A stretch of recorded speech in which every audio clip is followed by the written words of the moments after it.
ay nagsampa ng kaso, no? Nagsampa rin po ng kaso dito po kay Cardema, dati pong yung sa Duterte Youth Party List at dati po siyang National Youth Commission, no? O ngayon naman po, Cardema po at saka si Lambino na atin pong kandidato pagka-senador. Dahil po yan sa kanilang utterances, sa kanila pong utterances na o sa kanilang mga sinabi na mayroon daw TRO noong dinadakip si Tatay Digong. Tignan niyo po ang sinampahan po nila na reklamo, yung nagsalita lang. Sa tingin nila, mali yung sinabi. Di ba? Pero sinampahan kagad nila na reklamo. Ang tanong ko, bakit po yung may ginawa, no? Yung may ginawa po na pagdakip at hindi po natutuklasan po natin ngayon na mali po yung pagdakip na yun dahil hindi po dinala sa korte, dinirekta po. Bakit hindi nyo po sinasampahan ng kaso, no? O yan po yung pagiging unfair. Pag nagsalita ka lang, kakasuhan ka, pagkalaban ka.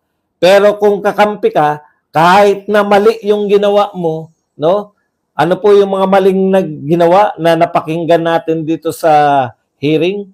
Ang dami po. Ngayon naman po, pagkatapos po sampahan yung si Cardema, ngayon po may sinampahan na naman. Ito naman po si Harry Roque at saka si Maharlika.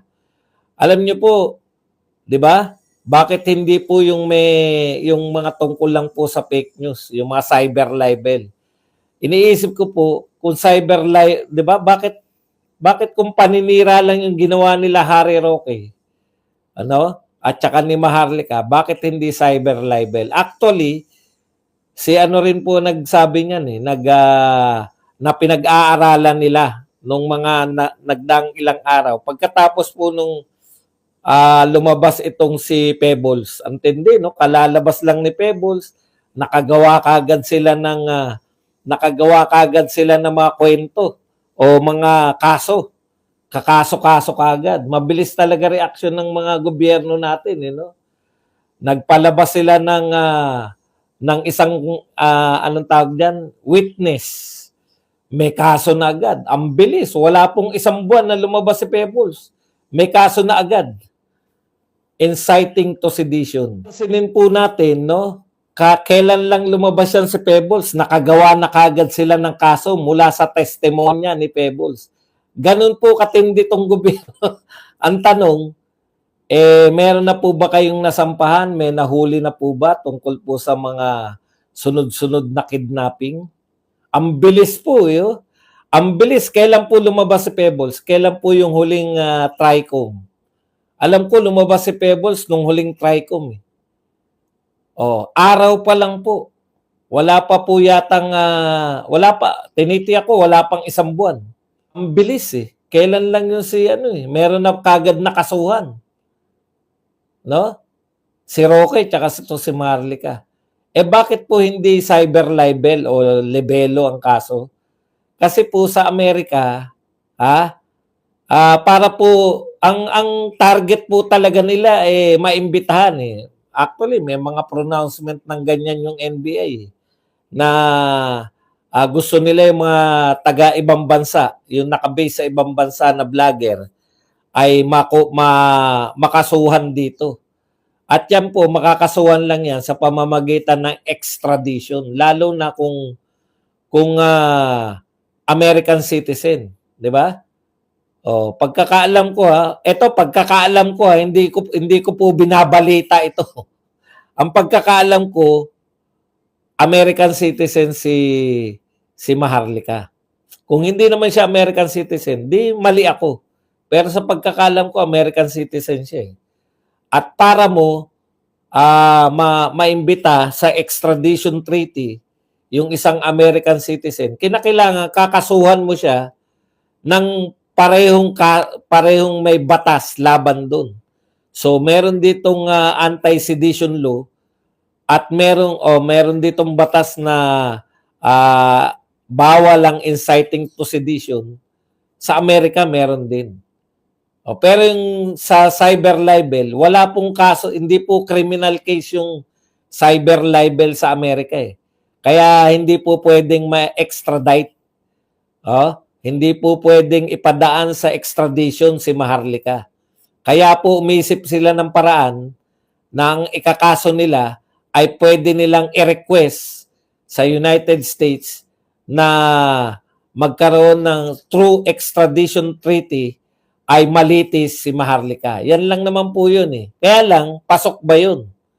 Pasok ba yung sinasabi ni Maharlika na siya yung nagpalabas o naglabas nung pulburon video para doon sa inciting to sedition? Yan ang, kasi alam niyo yung mga Amerikano, matindi po magprotekta yan sa kanilang citizen. Natatandaan ko si Pemberton, di ba? Ayun, totoong kaso na yun. Talagang siya yung pangunahing suspect doon sa pagkamatay doon sa trans na si Laude. O bakit hindi give up ng Amerika yun? Hindi po basta-basta yan.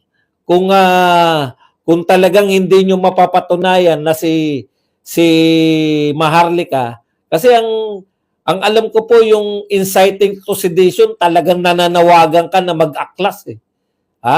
Nananawagan ka na, kayo, lumaban na tayo sa gobyerno. Ganun po yun. Hindi po simpleng bumatikos lang. Eto, takang-taka ko rito sa mga supporter ni BBM. Kailan pa po ipinagbawal ng batas yung pagbatikos? Yan nga po yung freedom of speech. May karapatan kang bumatikos. Sa kanila yata, ang kahulugan nila ng freedom of speech, karapatan mong ayunan yung gobyerno. Hindi po ganun ang freedom of speech. Freedom of speech, may karapatan kang batikusin. Ang wala kang karapatan, manira ng walang basehan. Pero po yung ikaw ay bumabatikos, pwede yun. Yung pagdating naman kay Roque, alam niyo po, si Harry Roque po, wini-welcome niya yung kaso na yan. Alam niyo sabi ni Roque, ito po, basahin po natin kung ano po yung sinabi ni Roque tungkol dyan sa pagkakaso na yan sa kanya, no?